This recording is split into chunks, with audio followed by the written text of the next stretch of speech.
ஊரின் எல்லையோரத்தில் வெடிப்புகள் விழுந்து வறண்டு போன ஒரு பெரிய ஏரி இருந்தது. சுற்றிலும் காய்ந்து போன மரங்களும் பாலைவனம் போல் வறண்டு கிடக்கும் நிலமும் காணப்பட்டன. அரவிந்த் கையில் ஒரு மண்வெட்டியை பிடித்துக்கொண்டு அந்த நிலத்தை உன்னிப்பாக ஆராய்ந்து கொண்டிருந்தான். அப்போது அந்த ஊரைச் சேர்ந்த வயதான விவசாயி சிவசாமி பசியால் உடல் நடுங்கியபடி தலையை பிடித்துக்கொண்டு மிகவும் சோர்வான நிலையில் மெதுவாக அரவிந்த் இருக்கும் திசையை நோக்கி நடந்து வருகிறார். ஏய் தம்பி, நீ யாரப்பா? இந்த வறண்டு போன ஊரின் எல்லையில் இந்த கொளுத்தும் வெயிலில் என்ன தேடிக்கிட்டு இருக்க? எங்க ஊர் எல்லையை தாண்டி உள்ள வராதுப்பா, வந்த வழியே திரும்பி போயிடு. இந்த ஊரின் காற்றை சுவாசித்தாலே உனக்கு கெடுதல் வந்துவிடும். இங்கே காரடி வைக்காதே, எங்க ஊரின் தரித்திரம் உன்னையும் தொற்றிக்கொள்ளும். வணக்கம் தாத்தா. என்னை பார்த்து ஏன் இவ்வளவு பயப்படுகிறீர்கள்? நான் பக்கத்து ஊரிலிருந்து வந்திருக்கிறேன். என் பெயர் அரவிந்த். சில நாட்களாக இந்த ஊரை பற்றி கவனித்துக் கொண்டிருக்கிறேன். உங்கள் ஊரின் நுழைவாயிலில் சுற்றத்தார் வராத கிராமம் என்று பெரிய எழுத்துகளில் எழுதி வைத்திருக்கிறது.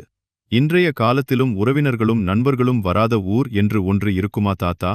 எதற்காக என்னை ஊருக்குள் வரக்கூடாது என்று எச்சரித்து திரும்பி போகச் சொல்கிறீர்கள்? இதற்கு பின்னால் இருக்கும் உண்மையான ரகசியம் என்னவென்று எனக்குச் சொல்வீர்களா? ஆமாம் தம்பி, இது உண்மையிலேயே சுற்றத்தார் வராத கிராமம்தான். கடந்த 10 வருடங்களாக எங்கள் ஊர் வாசலை மிதித்து ஒரு உறவினர் கூட வந்ததில்லை. எங்கள் பிள்ளைகளுக்கு திருமணம் செய்ய நினைத்தாலும் பக்கத்து ஊர்க்காரர்கள் பயப்படுகிறார்கள். எங்கள் ஊர் பிள்ளைகளை திருமணம் செய்து கொள்ளவோ தங்கள் பிள்ளைகளை எங்கள் ஊருக்கு கொடுக்கவோ யாருமே முன்வருவதில்லை. எங்கள் ஊருக்கு ஏதோ பெரிய சாபம் ஏற்பட்டிருக்கு தம்பி. கடவுளுக்கே எங்கள் மீது கோபம் வந்துவிட்டது. அதனால்தான் குளங்கள் எல்லாம் வறண்டு போய்விட்டன. பயிர்கள் விளைவதில்லை. குடிப்பதற்கு கொஞ்சம் தண்ணீர் கூட இல்லை. பசியால் நாங்கள் தவித்து கொண்டிருக்கிறோம். நீ படித்தவனைப் போல தெரிகிறாய். உனக்கு இந்த ஊரால் என்ன பயன்? என் பேச்சை கேட்டு இங்கிருந்து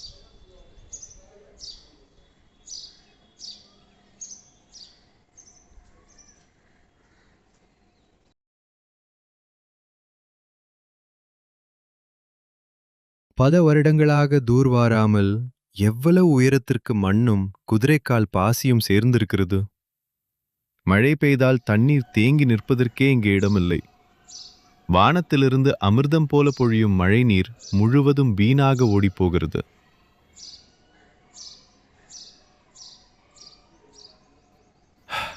இதற்கு கடவுள் என்ன செய்வார் தாத்தா?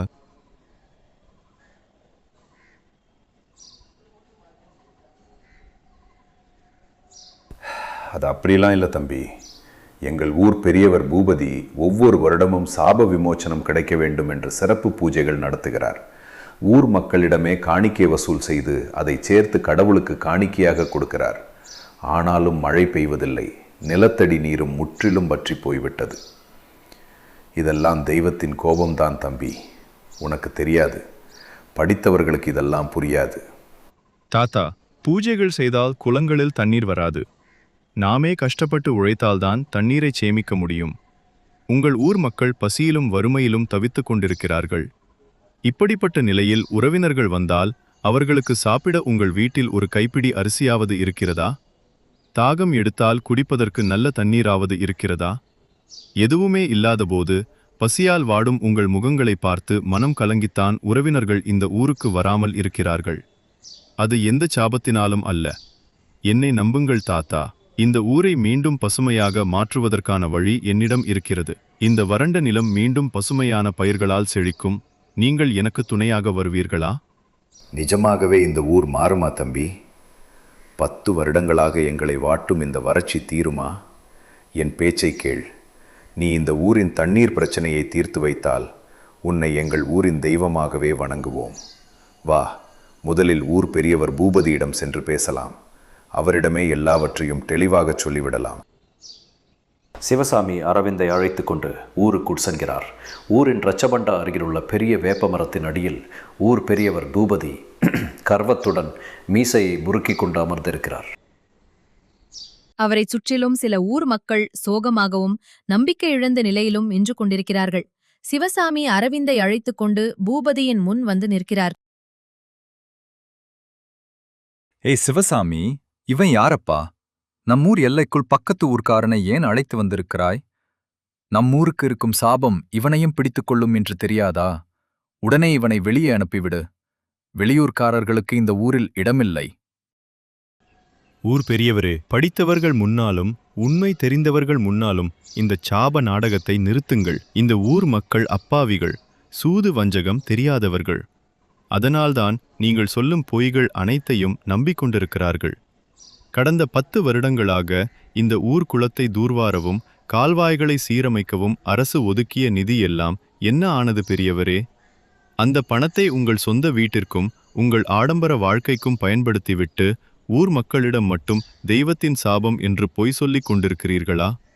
இதற்கு உங்களிடம் பதில் இருக்கிறதா? ஏய், உனக்கு இவ்வளோ திமிரா? ஊர் பெரியவனான என்னையே கேள்வி கேட்கிறாயா? எவ்வளவு தைரியம் இருந்தால் என் முன்னாலேயே என்னை ஆமானப்படுத்துவாய். எங்கள் ஊர் தெய்வம் கோபப்பட்டதால்தான் தண்ணீர் வற்றி போய்விட்டது. அதனால்தான் ஒவ்வொரு வருடமும் என் சொந்த பணத்தை செலவு செய்து பூஜைகள் நடத்தி கொண்டிருக்கிறேன். அரசு நிதியெல்லாம் எப்போதோ முடிந்துவிட்டது. உன்னை இப்போதே ஊரை விட்டு வெளியேற்றி விடுவேன். ஜாக்கிரதை. ஊர் மக்களே, பெரியவர்களே, ஒருமுறை கண்களை திறந்து சிந்தித்து பாருங்கள். பூஜை என்ற பெயரிலும் கடவுளுக்கு காணிக்கை என்ற பெயரிலும் உங்களிடம் இருக்கும் கொஞ்சம் பணத்தையும் இந்த பூபதி பிடுங்கிக் கொண்டிருக்கிறார். பக்கத்து ஊர்களில் பயிர்கள் விளைவதில்லையா? அங்கே கிணறுகளில் தண்ணீர் இருக்கிறதே. அப்படி இருக்க உங்கள் ஊர் மீது மட்டும் கடவுளுக்கு ஏன் கோபம்? ஏனென்றால் உங்கள் பெரிய குளங்களில் இருந்த மண்ணை செங்கல் சூளைகளுக்கு விற்றும் மணலை அள்ளிச் சென்றும் இந்த குளங்களை அழித்ததே இவர்தான். உறவினர்கள் இந்த ஊருக்கு வராததற்கு காரணம் எந்தச் சாபமும் இல்லை. உங்கள் வீடுகளில் நிலவும் வறுமைதான். சாப்பிட உணவு இல்லாத இடத்திற்கு யார்தான் வருவார்கள்? ஆமாம் பெரியவரே, இந்த தம்பி சொல்வதுதான் உண்மை போல தெரிகிறது. நேற்று முன்தினம் எங்கள் உறவினர்கள் தொலைபேசியில் உங்கள் ஊரில் குடிப்பதற்கே தண்ணீர் இல்லையாம், குறைந்தபட்சம் குடிப்பதற்கு கூட ஒரு சொட்டு தண்ணீர் இல்லையாம், நாங்கள் வந்தால் எங்களுக்கு என்ன சாப்பாடு கொடுப்பீர்கள் என்று கேட்டார்கள். எங்கள் வயிற்று பசியையும் ஊரின் பரிதாபமான நிலையையும் பார்த்துத்தான் அவர்கள் வராமல் இருக்கிறார்கள். இத்தனை நாளும் நம்மை ஏமாற்றி இருக்கிறார்கள் என்பதை இப்போது புரிந்து கொள்கிறோம். சிவசாமி, வாயை மூடு. இந்த வெளியூர்காரன் சொல்வதை நம்பினால் ஊருக்கே ஆபத்து வந்துவிடும். இவன் நம்மை அழிக்கத்தான் வந்திருக்கிறான். இவனை யாரும் நம்பாதீர்கள்.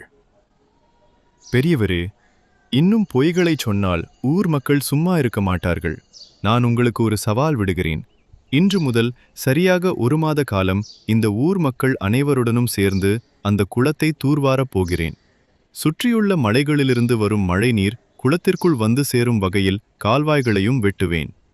வரப்போகும் மழைக்காலத்தில் இந்த குளம் நிரம்பவில்லை என்றால் நான் மண்ணில் மூக்கை உரசி இந்த ஊரை விட்டே போய்விடுகிறேன். ஒருவேளை குளம் நிரம்பிவிட்டால் நீங்கள் உங்கள் பதவியை ராஜினாமா செய்து உங்கள் தவறை ஒப்புக்கொள்வீர்களா? என்ன ஒரு முட்டாள்தனம் உனக்கு! வறண்டு போன இந்த நிலத்தில் தண்ணீரை கொண்டு வரப் போகிறாயா? சரி, உன் சவாலை நான் ஏற்றுக்கொள்கிறேன். ஊர் மக்கள் உன்னுடன் வரமாட்டார்கள். நீ ஒருவனாகவே அந்த மண்ணில் புதைந்து கிடக்கப் போகிறாய். உன் பலம் எவ்வளவு, உன் படிப்பு என்ன செய்யப் போகிறது என்று பார்க்கலாம். இல்லை பெரியவரே, இந்த தம்பி எங்கள் ஊருக்காகவும் எங்கள் பிள்ளைகளின் எதிர்காலத்துக்காகவும் சவால் விடுக்கிறான். நாங்கள் அதை வேடிக்கை பார்த்து கொண்டு சும்மா இருக்க மாட்டோம். என் கைகளில் இன்னும் வலிமை இருக்கிறது. நாளை முதல் இந்த தம்பியுடன் சேர்ந்து முதல் மண்வெட்டை நான் தான் போடுவேன். என் வயலுக்காகவும் என் ஊரின் மானத்திற்காகவும் நான் உழைக்க வருகிறேன். ஆமாம், நாங்களும் வருகிறோம். எங்கள் ஊரின் பெயரையே மாற்ற வேண்டும். அதற்காக நாங்கள் கடுமையாக உழைப்போம். அரவிந்த் தம்பிக்கு நாங்கள் துணையாக நிற்போம். எங்கள் ஊருக்காகவும் எங்கள் பிள்ளைகளின் எதிர்காலத்துக்காகவும் ஒன்றாகச் சேர்ந்து உழைப்போம். குளத்திற்குள் அரவிந்த், சிவசாமி மற்றும் ஊர் மக்கள், ஆண்களும் பெண்களும் அனைவரும் ஒன்று சேர்ந்து வெயிலையும் வியர்வையையும் பொருட்படுத்தாமல் மண்வெட்டிகளால் மண்ணை தோண்டி கூடைகளில் சுமந்து கொண்டு முழு ஈடுபாட்டுடன் உழைத்துக் கொண்டிருக்கிறார்கள். அரவிந்த் அனைவருக்கும் தைரியம் சொல்லி உற்சாகத்துடன் வேலை செய்து கொண்டிருக்கிறான். சற்று தொலைவில் நின்று கொண்டு பூபதி பொறாமையிலும் ஆத்திரத்திலும் கொதித்தபடி அவர்களை பார்த்து கொண்டிருக்கிறான். தலைமுறை தலைமுறையாக நமக்கு உணவளித்த கங்கையம்மா தாய் நம்முடைய உழைப்பை பார்த்து கொண்டிருக்கிறாள். பெரியவர்களே, இன்னும் வேகமாக தோண்டுங்கள். அந்த மலைகளிலிருந்து வரும் நீர்வழிகள் அனைத்தும் இந்த குளத்தை நோக்கி திரும்பும் வகையில் கால்வாய்களை முழுமையாக அமைக்க வேண்டும். உழைப்பு உன் இரத்தமாக இருந்தால் வெற்றி உன் அடிமையாகும். நம்முடைய உழைப்பு ஒருபோதும் வீணாகாது. தைரியமாக முன்னேறுங்கள். அரவிந்த் தம்பி, உன்னால் தான் இந்த வயதிலும் எங்களுக்கு ஒரு புதிய உற்சாகம் வந்தது போல இருக்கிறது. மனதில் தைரியமும் அதிகமாகிவிட்டது. அந்த பூபதி எங்களை இத்தனை வருடங்களாக கடவுளின் பெயரை சொல்லி ஏமாற்றி விட்டான். கடவுளே, உன்னை எங்கள் ஊருக்காகத்தான் அனுப்பியிருக்கிறார் போலிருக்கிறது தம்பி. பாரு, கால்வாய்கள் அமைக்கும் வேலைகள் கிட்டத்தட்ட முடிந்து விட்டன. குளத்தில் இருந்த மண் முழுவதும் அகற்றப்பட்டு விட்டது. ஆமாம் தாத்தா, இயற்கை ஒருபோதும் கடினமாக உழைப்பவர்களை ஏமாற்றாது. உழைப்பை நம்பி வாழ்பவன் ஒருபோதும் தோல்வியடைய மாட்டான். இன்னும் சில நாட்களில் வானம் மேகங்களால் சூழப்படும், குளிர்ந்த காற்று வீசும். நம்முடைய உழைப்புக்கான பலன் கிடைக்கும் நேரம் வெகு சீக்கிரமே வந்துவிடும். வெற்றி நம்முடையதே. சில நாட்களுக்கு பிறகு வானம் முழுவதும் கருமேகங்கள் சூழ்ந்து கொள்கின்றன. இடியும் மின்னலும் முழங்க பலத்த கனமழை கொட்டி தீர்க்கிறது. மலைகளிலிருந்து வெட்டப்பட்ட கால்வாய்கள் வழியாக மழைநீர் வேகமாக பாய்ந்து வந்து தூர்வாரப்பட்ட பெரிய குளத்திற்குள் சேர்கிறது. சிறிது நேரத்திலேயே குளம் முழுவதும் தண்ணீர் நிரம்பி நீர் அலைகளுடன் கலகலவென காட்சியளிக்கிறது. சில நாட்களுக்கு பிறகு ஊரில் உள்ள அனைத்து வயல்களும் பசுமையான பயிர்களால் செழித்து தங்க நிற நெற்கதிர்கள் காற்றில் அசைந்து அழகாக மின்னிக் கொண்டிருக்கின்றன. தாயே, வந்து விட்டாயா தாயே, எங்கள் மீது கருணை காட்டி விட்டாயா? அரவிந்த் தம்பி, பாரு தம்பி, நம்ம ஊர் குளம் முழுவதுமாக நிரம்பி விட்டது. 10 வருடங்களுக்கு பிறகு எங்கள் கண்களில் ஆனந்த கண்ணீர் வருகிறது தம்பி. நீ சொன்னது உண்மையாகிவிட்டது. எங்கள் ஊரின் வறட்சி தீர்ந்து விட்டது. எங்கள் வாழ்க்கை பசுமையாகிவிட்டது. எங்கள் வயல்கள் எல்லாம் சிரிக்கின்றன. ஆமாம் தாத்தா, பார்த்தீர்களா? நிலத்தில் ஈரம் இருந்தால், வயல்களில் பயிர்கள் செழித்தால் நம் மனதிலும் மகிழ்ச்சி நிறைந்திருக்கும். இயற்கையை மதித்து பாதுகாத்தால் அது நம்மை அரவணைத்து காப்பாற்றும். இப்போது பாருங்கள், நம்ம ஊரின் அழகு எப்படி மாறிவிட்டது. எங்கு பார்த்தாலும் நல்லதே நடக்கிறது. ஊரின் இரட்சபண்டா பசுமையான இலைகளாலும் வண்ணமயமான மலர்களாலும் அழகாக அலங்கரிக்கப்பட்டிருக்கிறது. ஊரின் முகப்பு வாசல் வழியாக உறவினர்கள் பரிசுப் பொருட்களையும் வீட்டில் தயாரித்த பலகாரங்களையும் எடுத்துக்கொண்டு மகிழ்ச்சியுடன் ஊருக்குள் வந்து கொண்டிருக்கிறார்கள். ஊர் முழுவதும் திருவிழா போன்ற மகிழ்ச்சியான சூழல் நிலவுகிறது. பூபதி பயத்துடனும் அவமானத்துடனும் தலை குனிந்து நின்று கொண்டிருக்கிறார். பூபதி அவர்களே, பார்த்தீர்களா? ஊரின் எல்லை பக்கம் பாருங்கள். உறவினர்கள் அனைவரும் பரிசு பொருட்களுடன் நம் வீடுகளை நோக்கி கூட்டம் கூட்டமாக வந்து கொண்டிருக்கிறார்கள். ஊரில் திருமண மேடதாளங்கள் முழங்குகின்றன.